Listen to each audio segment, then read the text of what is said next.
Le satiriste égyptien Bassem Youssef affronte l'Europe. Ce chirurgien devenu comédien commence une tournée européenne de 16 dates, du 6 avril à Londres au 5 mai à Paris. Eh bien, tout d'abord, c'est amusant, mais accablant et difficile parce que mon stand-up comédie est en anglais. Donc à Londres, ce n'est pas un problème. Mais quand vous allez dans le reste d'Europe, la plupart des gens qui viennent à votre spectacle, ce sont des immigrants. Des immigrants arabes dont l'anglais est la troisième langue après, par exemple, le suédois, l'allemand et l'arabe. Ou s'ils sont d'origine suédoise ou allemande et que l'anglais est leur deuxième langue. Donc c'est intéressant parce que c'est un peu une étape de plus.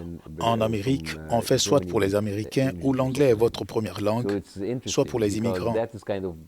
Ici, je vais descendre au deuxième ou troisième niveau plus bas. Donc c'est intéressant de trouver des références, la symbiose, l'humour.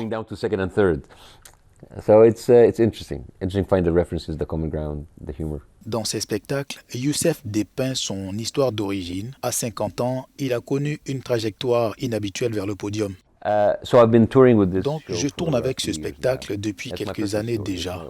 C'est mon histoire personnelle, mon histoire de chirurgien cardiaque, de comédien, puis d'aller aux États-Unis dans le climat politique le plus intéressant.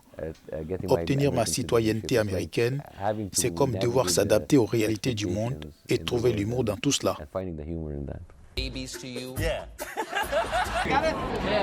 Pour atteindre sa cible, Bassem utilise une technique qui fait sa renommée sur Internet. Je ne suis pas un créateur de contenu. Donc ce que je fais, c'est soit promouvoir mes émissions, soit poster des extraits de mes interviews parce que l'attention des gens est beaucoup plus limitée aujourd'hui. Donc quand je fais une interview qui fait genre 1 heure et demie, les gens n'ont pas le temps pour cela. Donc je coupe les parties importantes et j'en fais des petites vidéos. Et je pense que cela peut transmettre le message de manière plus efficace.